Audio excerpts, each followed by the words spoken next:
Based on the internal combustion GLA rather than a standalone platform, the EQA seems to hail from the first generation of EV slow, with limited range, trading more on perceived virtuosity than actual virtue.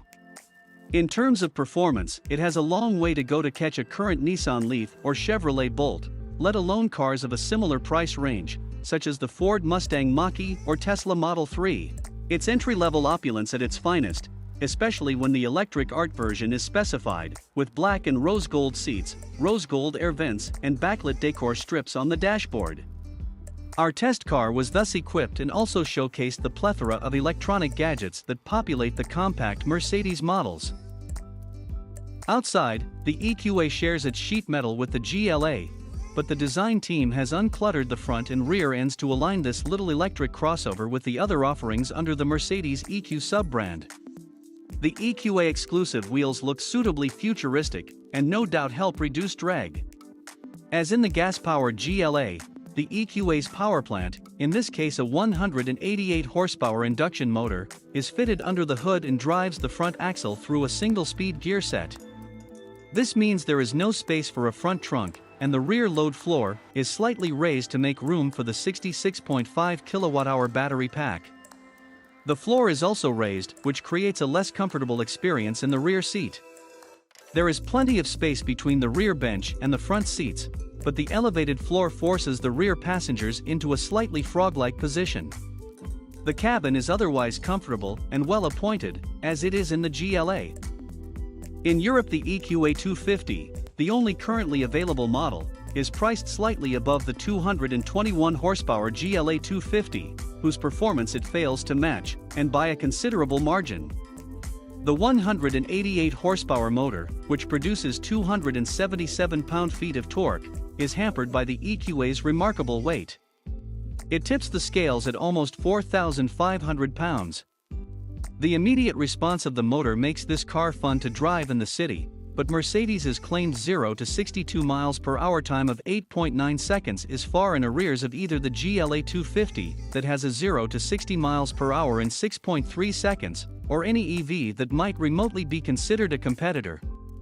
Beyond 60 miles per hour, performance trails off, and the EQA 250 is electronically limited to 99 miles per hour. We feel it could do perhaps another 15 miles per hour, which would help matters on the Autobahn, but likely put a major dent in the range. On the plus side, the powertrain is very quiet, even more so than many other EVs we have driven, and it's fun to play with the configurable energy regeneration settings. We also noticed that even after repeated 60 to 99 miles per hour runs, output was never dialed back. The performance, while modest, is at least consistent. Going forward, there will be both a range-optimized EQA and a more powerful version with 268 horsepower and all-wheel drive. The latter will offer improved straight-line performance, but since it will be even heavier than the EQA 250, we doubt it will do much to win over driving enthusiasts. In fact, everything that Mercedes-Benz has achieved with the MFA platform over the past decade, precision, agility, lightness, is lost in the EV conversion. The EQA 250 wallows around country roads with an abundance of squat, dive, and roll, and a remarkable lack of excitement. Brake feel is particularly bad during enthusiastic driving, and during hard cornering the stability control system reigns in the car with a rude display of authority. It should be mentioned that our test car had winter tires. Performance should somewhat improve with the standard summer tires. Not that compact luxury crossovers see much off-road use, but the EQA even suffers in that hypothetical use case.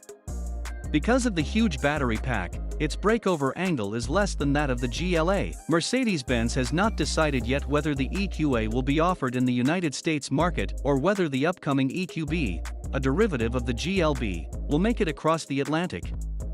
Best kept in the city or the suburbs, where people can charge it at home, the EQA 250 serves as a stark reminder that EVs still come with sacrifices. This one more than most. The Mercedes EQA is the second EV from Stuttgart, and aims to offer a cheaper way into the brand's quickly expanding EQ range. Priced at £40,000, the EQA undercuts a lot of the competition, but it needs to make an impact. Right now, the EQ range consists of just the EQC, though there's certainly more on the horizon with the EQE, EQB, and slick-looking EQS. That still puts Mercedes behind the curve and well behind competitors like BMW, Audi and VW, all of whom are already stuck into their EV strategies. In addition to a full battalion of driving assistants including ACC, which we found fit the EQA's comfort ethos perfectly, the Mercedes can be had with various massage functions, smartwatch connectivity, mood lighting, bespoke music and even a power nap feature to be relished in a parking area.